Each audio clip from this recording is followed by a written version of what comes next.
이준석 혁신위로 시작을 하는 것 같아요. 나머지 분들이 어떻게 채워질지는 좀 두고 봐야겠죠.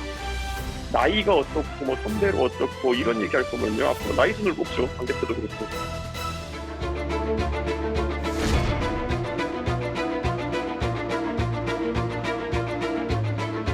양측의 감정 싸움으로 비하하는 것은 적절치가 못하다. 뭐 양측 다 자제를 해야 된다 이렇게 보고 있고 뭐 그 부분에 대해서는 두 분 다 공감하지 않을까 그렇게 생각하고 있습니다.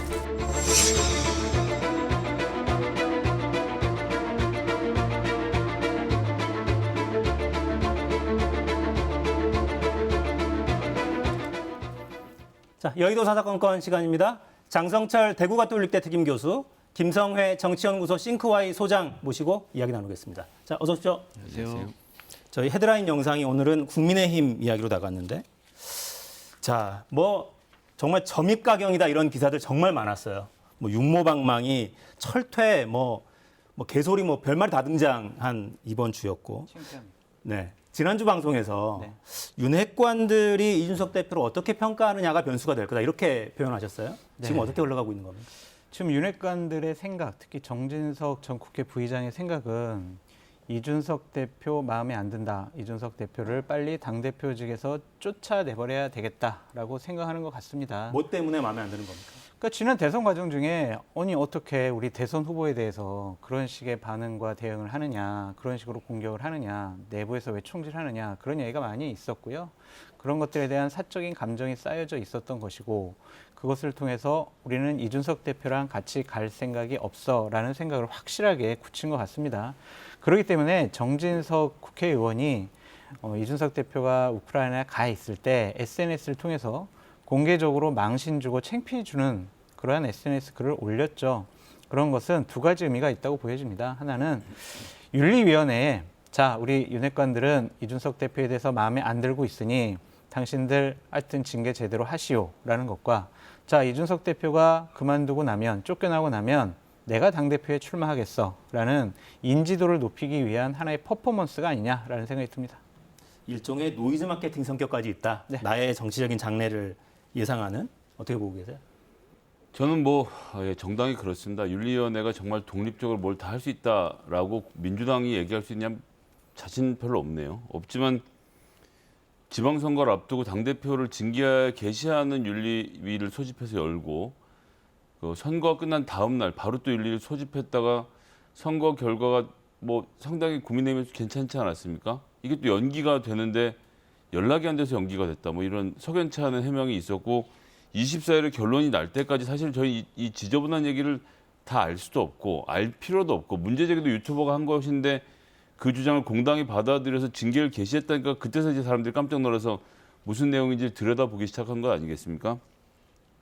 사실 그래서 이 문제 결론 24일 이후에 날 거라고 생각은 하는데 지금 이제 장 교수님 말씀 저도 공감하는 부분이 근데 공감하면서도 윤핵관이라는 사람들이 대통령과 가깝다라고 하면 당원들과 국민들이 뽑은 당대표를 요 시점까지만 해라, 요 시점까지만 해라라고 정할 수 있는 것인가.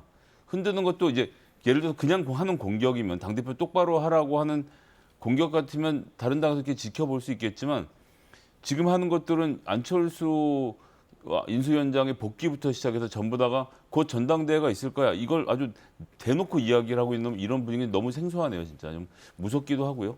그러니까 이준석 대표 쪽 입장에서는 당혹스럽다 혹은 매우 불쾌하다라고 받아들일 수밖에 없는 것이 두 번의 선거를 일단 당대표로서 과정은 복잡하긴 했습니다만 결과는 매우 성공적이었단 말이죠. 국민의힘 입장에서는. 이런 당대표에게 이럴 수 있느냐 이런 반응이 나올 수밖에 없어요. 윤핵관들은 불편한 것 같습니다. 본인들이 당을 장악을 해서 윤석열 대통령의 국정 운영을 뒷받침해야 되는데 이준석 대표는 그럴 생각이 별로 없는 것 같다. 자신들에게 협조하지 않을 것 같다라는 자기 정치라는 표현을 계속 쓰더군요. 당대표가 자기 정치하지 그러면 뭐 합니까? 그러면 정진석 의원은 지금 자기 정치 안 하고 있습니까? 남을 위한 정치하고 있습니까?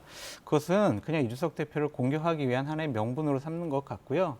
저는 기본적으로 윤핵관들이 당을 장악을 해서 당대표가 되고 2024년도에 자신들이 공천을 주도해서 2027년도에도 자신들이 주도하는 정권 재창출을 이뤄내겠다라는 생각을 갖고 있는 것 같아요. 그래서 그 걸림돌인 이준석 대표를 좀 미리 제거하는 것이 좋겠다라는 라고 생각을 하고 있다라고 저는 추측을 해봅니다.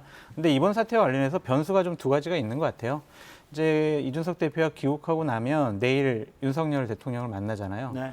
그래서 만나서 여러 가지 보고도 하면서 만약에 대통령께서 자, 국민의힘 당은 이준석 대표를 중심으로 우리 윤석열 정부 국정 운영 좀 잘 좀 뒷받침해달라. 이러한 목소리가 나오면은 윤핵관들의 저러한 시도는 없어질 것 같아요. 대통령께서 신임을 하셨으니까.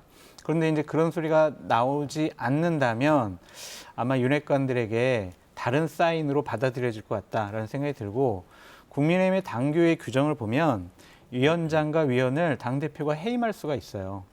만약에 계속 이항희 윤리위원장이 우리는 이준석 대표를 당원권 정지 이상의 징계를 할 거야 라고 결심을 하고 그것을 진행시켜 나간다면 최후의 수단은 이준석 대표가 윤리위원장을 해임할 수도 있다라고 보여집니다. 근데 그 행위가 정당성을 갖겠습니까? 해임 규정이 있어요. 여러 가지 직무 수행을 할 수가 없거나 직무 수행 과정 중에서 어떤 비위가 확인됐거나 이랬을 경우는 해임할 수 있다라는 규정이 있기 때문에 그 점도 극단으로 가게 되면 행사할 가능성도 있지 않을까라고 생각해 봅니다. 전 지금 윤핵관들이 이런 당권 투쟁 조잡하게 할 때인가 싶은 생각이 들어요. 윤석열 정부 지금 하는 거 보고 있으면 좀 이름이 길긴 합니다만 서울대 법대 사시 경제학과 행시 출신 관료 정부 아닙니까? 국민의힘은 정부에는 한 그 줄도 못 근거를 껴. 지금 외워서 다시 한번 해보세요. 서울대 법대 사시 경제학과 행시 관료 출신 이 정부라고밖에 말할 수 없는 상태인데 네. 국민의힘이 한 목소리도 즉 선출직인 국회의원들과 정치인들이 정부 운영에 어떠한 목소리도 못 집어넣고 있는 지금의 현실 이걸 타개할 생각을 해야지 그 당대표가 언제 물러날지를 놓고 그 30대 당대표하고 멱살을 잡고 있는 모습들을 국민들이 과연 좋아하실지 좀 걱정입니다. 한 가지 꼭 말씀드리고 싶은 게 있습니다. 국민의힘이 젊은 층으로부터 중도층으로부터 관심과 지지를 받게 된 것은 작년에 이준석 대표가 당대표 됨으로써 시작이 됐다라고 보여지거든요. 만약에 이준석 대표가 모르겠어요. 잘 어떤 저런 문제가 사실인지 아닌지 그거는 경찰에서 지금 조사가 진행 중이니까 그것은 지켜봐야 될 문제인데 품위 유지 의무 위반이라는 잣대를 갖고 대선과 지방선거를 이긴 당대표를 인위적으로 좀 쫓아내려고 한다고 하면 젊은 층과 중도층에서 야, 저 당은 도대체 뭔가라고 관심을, 고개를, 눈길을 돌릴 수밖에 없다라고 좀 말씀을 드려요.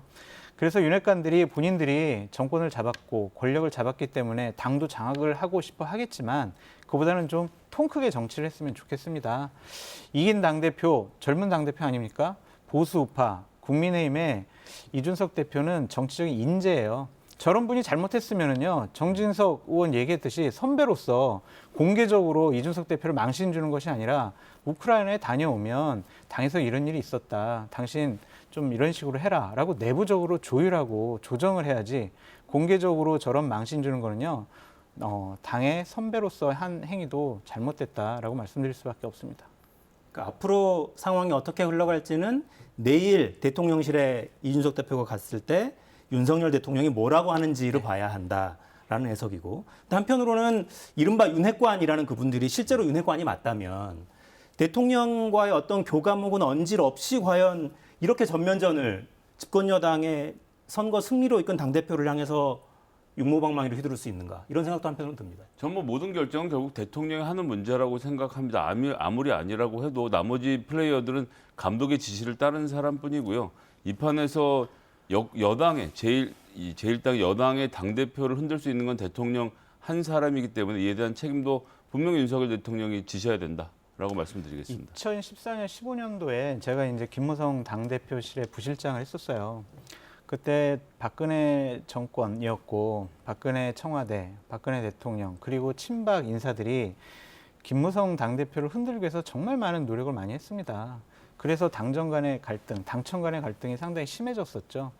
그래서 결국에는 뭐가 됐습니까? 2016년에 총선에서 실패했고요. 대선에서 졌고요. 그다음부터 보수파는 초토화가 됐습니다. 권력을 잡았으면요, 함께 국가를 제대로 잘 운영할 수 있도록 서로 얘기도 많이 하고 서로 존중을 해줘야지 과거에 너는 우리를 괴롭혔으니까 너랑은 정치 안 할래, 너 나가. 이런 식의 접근 방법은 자칫 잘못하면 보수 우파와 국민의힘을 또 위험에 빠뜨릴 수가 있다라고 말씀드립니다. 장 교수님은 지금 이른바 뒤끝 정치로 해석될 수 있는 그게 더 문제다라고 보시는데 어느 쪽이 더 문제입니까? 그러니까 이준석 대표의 정치 스타일도 사실 한 방 맞으면 반드시 한 방으로 되갚아주는 그런 양상으로 지금 가고 있어서 그 부분을 지적하시는 분들도 있어요. 아니면 뒤끝 정치가 더 크다고 보십니까? 저는 윤리로 당대표를 소집해서 날리려고 한 이 모든 상황 자체가 잘 납득되지 않고요. 정상적인 정치라고 하면 경찰 조사가 끝날 때까지 기다렸을 것이고요. 그 결과를 놓고 윤리를 소집해서 해명을 듣고 전광석화처럼 문제를 풀면 되는데 뭐 징계를 하는 척 게시만 해놓고 또 기다리다 선거 결과 보고 또 기다리다가 계속 뭔가 악수를 두고 있다는 생각밖에 들지 않아서 뭐 다른 당 일이긴 합니다만 글쎄 이런 식으로 윤리로 당대표를 이 당원들과 국민들이 뽑은 사람을 그냥 이렇게 보내버리고 새로운 사람을 뽑는다? 다음 사람이 또 다른 대통령복의 범죄자면요. 대통령복이 마음에 안 들면 어떤 운명을 지게 될까요? 좀 걱정이 많이 됩니다. 이준석 대표는 재기발랄하죠. 그 재기발랄함이 때로는 예의 없음으로 나타날 때도 있습니다. 지기 싫어합니다. 평론가로서 10년 동안 활동하다 보니까 상대방과 말싸움에서 정말 꼭 이겨야 된다라는 강박관념이 있는 것 같습니다. 언어 선택이 부적절하고 좀 저급한 언어를 선택하는 부분도 있어요. 그렇다고 하더라도 그것 때문에 너는 싸가지가 없으니까, 너는 예의가 없으니까, 너는 당대표로서 자격이 없어 라고 규정하는 것도 문제가 있습니다. 이준석 대표가 당대표로서의 무게감을 좀 더 느끼고 진중한 행동과 말을 하면 훨씬 더 좋았겠지만 그 사람의 성정이 그런 걸 어떻게 하겠습니까? 그러니까 이런 것들은 서로 감정상의 저급한 대립을 하지 말고 이준석 대표가 돌아오면 뭐 정진석 그리고 권성동 원내대표랑 얘기를 잘해서 풀어나갔으면 좋겠습니다. 네, 쉽게 될지 모르겠습니다. 권성동 원내대표는 뭔가 좀 양쪽을 중재하고 싶어 하는 태도를 오늘은 보이던데 공개 회의에서 김용태 최고위원도 발언을 하고 정미경 최고위원도 언론 인터뷰 등을 통해서 계속해서 정진석 의원을 비판하고 나섰습니다. 좀 지켜봐야겠네요. 자, 민주당으로 넘어가죠. 민주당은 새 비대위에서 8월 전당대회 이제 준비를 해가야 되는데요. 당대표 선거 규칙 바꾸자 이런 이야기 계속 나옵니다. 오늘 나온 발언들 듣고 이어가겠습니다. 저희 당에는 이준석 같은 젊은 정치인이 나올 수 없는 구조가 됩니다. 예컨대 이재명도 지금 출마해서 컷오프가 돼버릴 수 있거든요. 민심과 당심의 괴리가 지금 현재 상당히 큰 상황입니다. 문제를 해결하기 위해서 조금 바꿀 필요는 있다. 우리 당에서 룰 변경할 때 항상 전제 조건은 주자 간의 합의를 하거나 아니면 우리 당 구성원의 60-70% 가까운 분들이 공감대를 형성한 경우에만 룰을 변경할 수 있죠. 왜냐하면 룰은 유불리와 관련된 것들이 많잖아요. 주자들은 아무래도 유불리를 판단해서 반대하시겠죠. 그럼 누구는 찬성하고 누구는 반대하면 못하잖아요.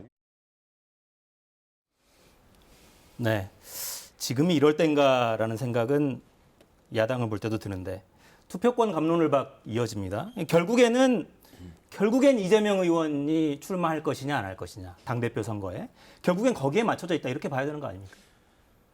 그렇다고 볼 수도 있는데요. 전 김남국 의원의 말은 사실 잘 이해는 되지 않습니다. 무슨 얘기냐 하면 이재명 의원이 지금 출마를 하느냐 마느냐에 대해서는 논란이 있습니다. 그런데 지금 현재 그 인지도와 뭐 당원들 간의 지지 여러 가지를 고려했을 때 출마를 하면 무슨 규정으로 따진다고 하더라도 불리한 입장이겠느냐. 무슨 예선에서 컷오프 된다 이런 거는 이재명 의원의 경쟁력을 지나치게 축소해서 하시는 말씀이라 듣는 분들 좀 불편해하실 것 같고요. 그래서 룰 때문에 이재명 의원의 당대표 당락 여부가 크게 바뀔 거라고 생각하지는 않습니다. 오히려 무슨 내용으로 나오느냐로 승부를 보게 되는 것이지 대의원이라고 해서 무슨 별세계 사는 사람들은 아니거든요. 오히려 제가 생각하기에 핵심적으로 다툴 지점은 집단 지도 체제냐 단일 지도 체제냐입니다. 2013년 이후에는 당대표 할 사람, 최고위원 할 사람 따로 뽑아서 거물들은 당대표로 나가고 상대적으로 최고위원들은 좀 고만고만한 그림이 그려졌었습니다. 예전에는 이 민주당의 당대표 최고위원 한 번 하려면 그래도 한 3선 정도 하고 전국 한 5바퀴 돌고 이런 거 있었어야 되는데 이제 그게 없어졌던 게 2014년, 13년, 15년 이때쯤이었고요. 지금 다시 슬슬 얘기가 나오는 것은 집단 지도 체제로 바꿔서 모두가 함께 출마해서 1등은 당대표, 2등부터 6등까지는 최고위원. 이렇게 되면 계파 간의 안배는 되는데 회의할 때마다 이제 당대표가 얘기하면 이의 있습니다 하고 이제 시끄러워지는 문제가 있는데 상대적으로 총선까지 짐을 약간 덜면서 진행할 수는 있죠. 이것을 놓고 각각의 세력들이 어느 것이 자기들의 유리할지를 놓고 치열하게 다투기는 할 것 같다라는 생각이 듭니다. 그러니까 당을 이제 대선, 지방선거 두 큰 전국 단위 선거에서 패배했기 때문에 당의 조직을 추스르고 노선을 정하고 우리가 어디에서 실패했는지 그러니까 이걸 따져야 되는 시점인 것 같은데 룰을 이야기하고 있단 말이죠. 불가능해요. 그러한 개혁안 그리고 민주당을 살릴 수 있는 방안을 논의하는 것 자체가 이번에 비대위에서는 불가능합니다. 그러니까 그런 점에서 이러한 물꼬를 틀어주려면 결국에는 이재명 의원이 나 출마 안 할래요라고 선언을 해야 돼요. 그래서 자 우리 진보 진영 민주당 살릴 수 있는 방법 무엇이 있겠습니까? 제가 그 물꼬를 트겠습니다. 저 전당대회 때 당대표 출마 안 하겠습니다. 그래서 더 많은 정말 좋은 분들이 나와서 당 지도부가 구성이 돼서 국민들에게 사랑과 관심을 받는 정당으로 거듭나기 바랍니다. 저는 백의종군 하겠습니다. 라는 식으로 본인이 이번 전당대회 출마에 대해서 선을 그어줘야지 안 그러면요. 모든 룰의 협상이라든지 아니면 김남국 의원처럼 이재명 후보의 핵심 측근이 얘기하는 것들은 결국에는 이재명을 당대표 만들기 위해서 니들이 무슨 꼼수 쓰는 거 아니야? 이런 식으로 의심받을 수밖에 없어요. 그러니까 모든 혁신안에 혁신을 이룰 수 있다고 저는 생각도 하진 않지만 여러 가지 논의 사항 자체가 이재명에게 유리해, 불리해 이런 식의 전망과 결론을 낼 수밖에 없기 때문에 저는 이번 비대위는요 많은 얘기들을 하겠지만 결국에는 전당대회를 준비하는 실무 기구에 불과하다라고 말씀드립니다. 실무적인 관리형의 조직밖에 안 되지 않겠느냐. 혁신형으로 가기는 불가능하다라는 전망이에요. 어떻게 보세요? 뭐 저는 너무 당연하다고 생각합니다. 2달 반 기간 동안 무슨 혁신을 얼마나 할 수 있겠습니까? 다만 룰을 잘 준비해서 각각에 나오는 앞으로 2년 동안 당을 이끌 당대표들이 자 이렇게 개혁하겠습니다라는 대책을 들고 나와서 당대표 간의 혁신이 벌어지는 것이지 지금 혁신 지도 이 비대위가 나와서 혁신을 하는 그림은 아니라고 생각을 하고요. 사실 뭐 룰로 조금만 더 따지고 들어가면요. 대의원의 비율 가지고 지금 말이 많습니다. 현행은 45%인데 이걸 좀 줄이자 이런 얘기가 있거든요. 근데 이제 민주당 이런 점에서 항상 안타까운데 다 만들어 놨어요. 장경태 의원이 지난 정치혁신위원회를 통해서 상당 기간 동안 공을 들여서 지난 4월 5일에 발표한 게 있습니다. 그래서 대의원의 비중을 20%로 줄이고 여론조사를 10에서 30%로 대폭 늘리고 권리동안도 현행 40에서 45로 늘려서 이 여론과 당심을 같이 듣고 또 이 대의원의 비중을 낮추고 권리당원의 비중을 높이는 방안을 만들어 놨거든요. 그럼 그때 이거를 채택을 했으면 지금 뭐 룰이 이러니 저러니 싸우지 않아도 되는데 전당대회 코앞에 닥쳤는데 이렇게 하면 누구한테 유리한데 저렇게 하면 누구한테 유리하는 얘기가 나오고 있는 상황 자체가 되게 안타깝고 저 장 교수님 말씀 동의하는 게 김남국 의원이 뭐라고 얘기를 해도 제가 생각하기엔 개인적으로는 절대 강자인 이재명 의원이 룰 협상을 한다는 인상을 주는 것은 이재명 의원에게 하등 도움될 일이 전 아니라고 봅니다. 지금 대의원 비중을 얼마로 바꾼다라고 해서 이재명 의원에 대한 지지율이 갑자기 확 떨어진다? 글쎄요, 저로서는 잘 이해되지 않는 그림이라서 룰 세팅과 관련돼서는 이재명은 정말 출마하실 생각이라면 그 관련된 이야기는 안 하시는 게 더 좋지 않을까.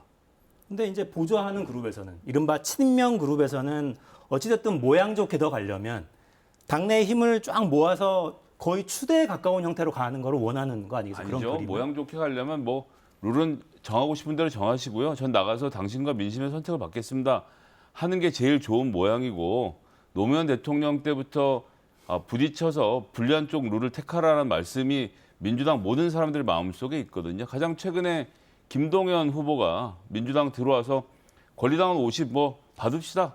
결선 받겠습니다 해서 결국 경기도 도지사가 되지 않았습니까? 그런 과정을 생각하면 룰 세팅으로 이재명 의원이 당대표가 되는 문제는 전 전혀 아니라고 봅니다.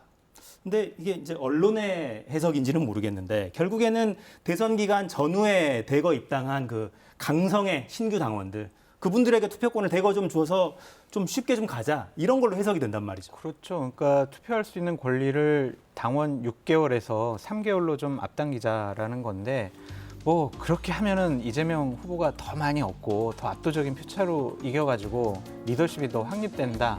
그렇게 생각하는지 모르겠지만 그거는 착각이라고 보여져요. 그 룰에 대해서 건드는 순간 반 이재명 파들은 공격할 수밖에 없습니다. 그러면요 전당대회 시작하기 전부터 그냥 난장판이 될 수밖에 없다라는 좀 생각이 들어요. 그래서 이재명 후보는 앞으로 2027년에 대선 출마할 뿐이잖아요.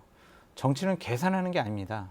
계산을 하면요, 국민들에게 감동을 줄 수가 없어요. 그냥 통 크게 모든 걸 양보를 하고 큰 정치인의 모습을 보이는 것이 낫다. 룰 그냥 몇 % 더하고 빼고 더하기, 이거는요 대선 후보로서 할 역할이 아니에요. 지난 개항을에 출마한 것으로 이미 충분하게 그 정치적인 계산은 끝났다라고 보여지고요. 당 대표 그거 맡아가지고 2024년 공천을 해서 자기 계파 사람들 많이 공천을 하면 2027년 대통령 됩니까? 그러니까 그런 것을 넘어서는 통큰 결단을 하시라. 그게 민주당을 살리고 진보 진영을 살리는 것이다라고 말씀드립니다. 지금 나왔던 김남국 의원의 저 발언을 제외하면 이재명 의원 본인이나 주변에서 룰 바꾸자는 얘기한 사람 아무도 없습니다. 다만 그런 얘기 언론에 나오고 있는 것이고 일부 지지자들이 하고 있는 주장을 이재명 의원이 하는 것처럼 말씀하시는 것은 조금 유감이고요. 저는 지금 뭐 지난 대선에서 1차에서 결선도 안 하고 이긴 사람이 이재명 의원이었지 않습니까? 그런 바탕이 있는데 권리당원을 6개월을 인정하든 3개월을 인정하든 뭐가 차이가 나겠는가? 솔직히 말씀드리면 권리당원 부분에서 크게 뒤지는 상황이 만들어지지는 않을 거라고 보기 때문에 이재명 의원이 저는 룰에 연연한다고 전혀 보지 않습니다. 룰에 연연한다라는 모습을 보인다라고 생각할 수밖에 없는 게 뭐냐면요. 룰에 대한 얘기들이 많이 나오는데 가만히 있잖아요. 그러니까 본인에게 유리한 룰이 세팅되도록 있는 거예요. 정하지는 않았는데 룰에 대해서 이러쿵저러쿵 말하는 게 더 이상하지 않습니까? 그것도 그러네요. 예. 네. 출마 여부부터 먼저 결정하시기 바랍니다. 근데 저희가 이제 이야기를 하는 과정에서 차기 대선 출마까지 거의 지금 기정사실화하고 장 교수님은 이야기하고 계시고 당장 8월에 근데 출마는 기정사실로 봐도 되는 겁니까? 저는 그렇지는 않다고 봅니다. 그러니까 지방선거 때 보궐선거에 출마할 무렵에나마 이번에 나가서 당대표를 하겠다는 생각이 이재명 의원의 마음속에 더 크게 존재하지 않았을까 상상을 했는데 선거가 끝나고 나서 당의 여러 가지 사정들, 여러 가지 정황들을 여러 가지 다각도 면에서 검토를 해서 지금 숙고하는 중으로 보여지고요. 꼭 출마한다라고 전 100% 장담할 수 있는 상황 아니라고 생각합니다. 그러니까 제가 보기에는 가능성과 당위성의 문제입니다. 출마할 가능성은 높죠. 왜냐하면 당대표가 돼야 본인이 공천권을 행사할 수가 있으니까요. 당을 장악할 수가 있으니까요. 그리고 혹시 모르는 여권 그리고 윤석열 정권의 여러 가지 사법 리스크를 당대표가 되면 훨씬 더 방어하기 쉽다라는 그러한 관점도 있기 때문에 저는 가능성 면에서는 출마 가능성이 높다라고 보여지는데 당위적인 부분에 있어서는요. 그냥 통 크게 민주당과 진보 진영을 살릴 수 있는 통 큰 결단을 해보시라라고 말씀드립니다. 2012년 문재인 후보 출마할 때 그분이 뭐 당에 아는 의원이 몇 명이나 있었겠으며 무슨 뭐 조직이 있었겠습니까? 결국 민심의 바다를 넘어설 수 있는 그런 작은 강물들은 없다고 보기 때문에 지금 뭐 이재명 의원이 마치 몇 명의 의원들도 확보하기 위해서 이번 당대표 선거 꼭 나가지 안 되는 것처럼 말씀하시는 것은 뭐 국민의힘의 입장에서는 충분히 이해는 되는 이야기지만 어차피 이재명 의원이라는 분은 2027년 대선을 목표로 하고 다 움직이는 것이기 때문에 이번 출마도 역시 그것에 어떤 작용을 할 것인가에 대한 면밀한 판단을 하고 결정할 문제라고 봅니다. 근데 저는 이제 오늘 대담하면 좀 의아해지는 게 당을 혁신하고 쇄신하고 새로운 노선 어떻게 하면 국민들의 지지를 더 많이 받을까 이런 이야기가 나와야 되는 시점인 것 같아요. 특히 진 쪽에서는 더. 근데 일단 혁신위 이야기가 먼저 나온 건 오히려 여당에서 선거 다음 날 바로 이준석 대표가 깃발을 딱 세워놓고 우크라이나로 가버렸죠. 가긴 했지만 아무튼 깃발을 먼저 세우긴 했습니다. 그러니까 이 부분도 좀 뼈아프지 않나 싶어요. 야당 입장에서. 그 부분은 후보군이 정해지면 그 후보군들이 들고 나올 이야기인 겁니다. 전당대회를 준비하는 과정에서. 그렇죠. 그래서 후보로 등장하시는 분이 제가 당대표에 나올 건데 제가 여기서 팔과 다리를 자르겠습니다. 그리고 제 주변에 있는 분들 이렇게 하겠습니다. 자, 그러니까 이상적인 출마 형태는 제가 생각하기에는요. 20명의 의원과 함께 나와서 자, 이 20명 다음번 선거에 다 출마하지 않습니다. 저희가 이렇게 개혁하겠습니다라는 메시지를 내고 당을 어떻게 바꿀 것인지 지금 이재명 그 의원 같은 경우 후보 시절에 3선 초과를 해서 한 것에 대해서 연임 금지에 대한 이야기를 정치개혁 이야기를 많이 하지 않았습니까? 구체적으로 이런 내용들 들고 나서 측근 그룹이 저희부터 불출마하겠습니다고 선언하고 당대표 선거에 임하는 이런 모습들 안에서 혁신의 경쟁이 붙을 것이기 때문에 이번 선거에 자 우리 다 살려주세요라고 나오는 사람을 당원들이 선택할 가능성은 저는 없다고 봅니다. 네, 짧게만 좀 말씀드릴게요. 국민의힘이 국민의 관심을 끈 게 결국에는 이준석 대표가 당대표, 당의 얼굴이 됐기 때문에 국민의힘이 바뀔까? 바뀌는구나, 바뀌어가고 있어라는 것 때문에 국민들이 관심을 가졌는데 이번 전당대회 때 예를 들면 당대표 이재명, 뭐 최고위원 전해철, 홍영표 이런 분들이 라인업을 꾸린다고 생각을 해보세요. 국민들이 뭐라고 생각할까요? 아, 그냥 저 더불어민주당 그냥 계속 기득권 세력들이 586들이 86 세력들이 계속 당권을 가져가는구나, 바뀌질 않는구나 그렇게 생각할 거예요. 그거는 민주당에 결코 도움이 되지 않은 선택이다라고 말씀드립니다. 제가 굳이 뭐 이재명 의원의 편을 들어줄 생각은 없습니다만 586도 아니고 86도 아니고 글쎄 기득권을 보기도 어려운 민주당 내에서는 그래서 조금 국민들은 다르게 보는 지점도 있을 것 같습니다. 네. 자, 주제를 좀 바꿔보죠. 윤석열 대통령 내일이면 취임 한 달입니다. 자, 일단 총평을 간략하게 좀 들어보고 넘어갈까요? 지난 한 달 어떻게 좀 평가하십니까? 어떤 장면이 좀 기억이 많이 남으세요? 전 무난하게 잘했다라는 생각이 들고요. 뭐 바이든 미국 대통령 와서 한미동맹 확고하게 했고 지방선거 이겼고 그리고 여러 가지 아침마다 기자들 만나면서 소통하는 모습 뭐 여러 가지 다른 얘기들이 평가가 나오긴 하지만 저는 무난하게 잘했다. 한 가지 걱정되는 건 검찰 인사, 검찰 공화국이 되는 거 아니야? 그런 우려는 상당히 걱정이 됩니다. 검찰 공화국이라는 것은 사실은 이제 민주당 입장에서는 그런 거죠. 민주당이 정권 잡았을 때 코드 인사 비판할 때 아니 그럼 정권을 맞는 사람이랑 하지 누구랑 하느냐라고 이야기하지 않았습니까? 지금 근데 문제는 윤석열 대통령의 마음에 맞는 사람들이 서울대법대 출신의 검사들밖에 없다는 요게 문제인 거긴 한데요. 그럼에도 불구하고 이들이 이렇게 활동하는 것을 우리가 일단 한번 봐야 되는 것 아닌가? 이런 갈등들이 저는 지금 유권자들 사이에서 있다고 봅니다. 저 사람들끼리 하면 잘할까라는 생각과 저렇게만 모여서 잘 될 리가 없지라는 생각들이 부딪히고 있는 중이라 지금은 중립적인 입장의 사람들이 좀 바라보시는 것 같고 그게 딱 절반 정도의 지지율로 표시가 되는 것이고 한 6개월에서 1년 정도 국정이 운영되고 나면 답이 나오지 않겠습니까? 그렇죠. 그러니까 일단은 너무 그 이질적인 인물 없이 너무 단일성이 높은 그런 구조로 지금 가고 있어서 그 자체로는 우려스러운데 모르죠 정말 잘해버릴지.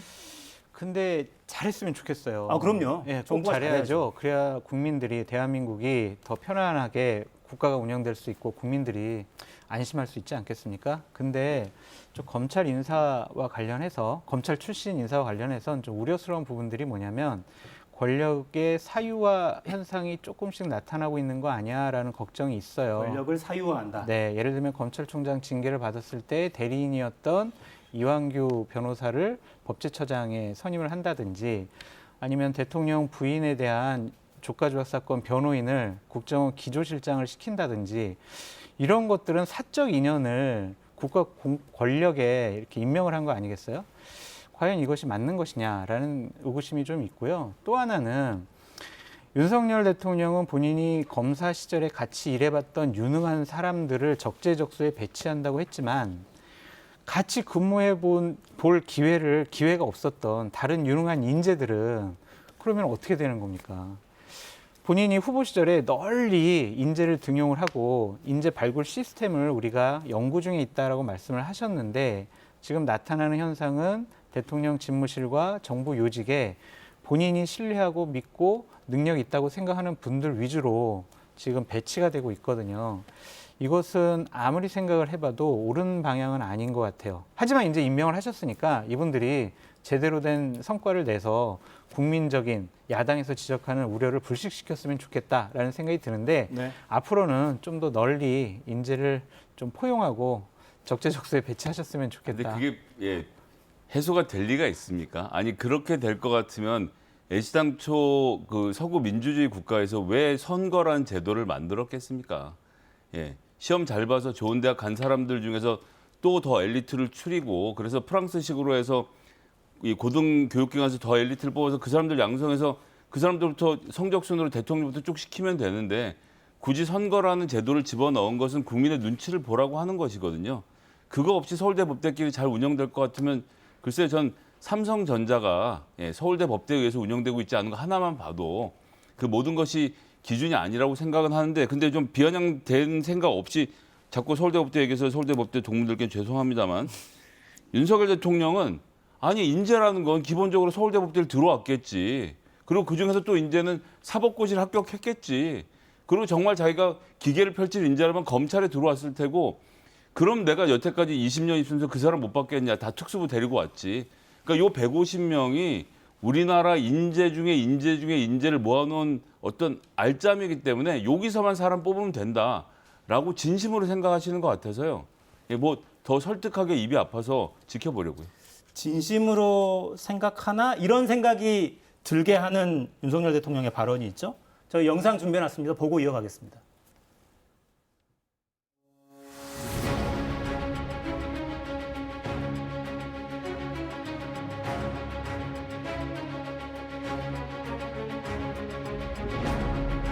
어제 제가 통화를 해서 더 이상 뭐 검사 출신을 쓸 자원이 있습니까? 그러니까 뭐 없다고 말씀하시더라고요.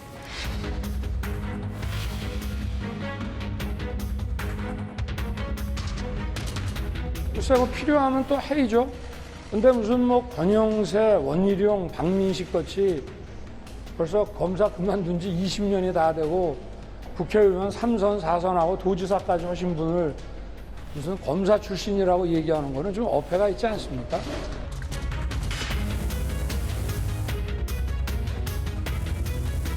저는 현재 상태를 말씀드린 것이고 대통령께서는 미래에 일어날 일에 대해서 말씀을 하신 것으로 이렇게 이해하시면 될 겁니다.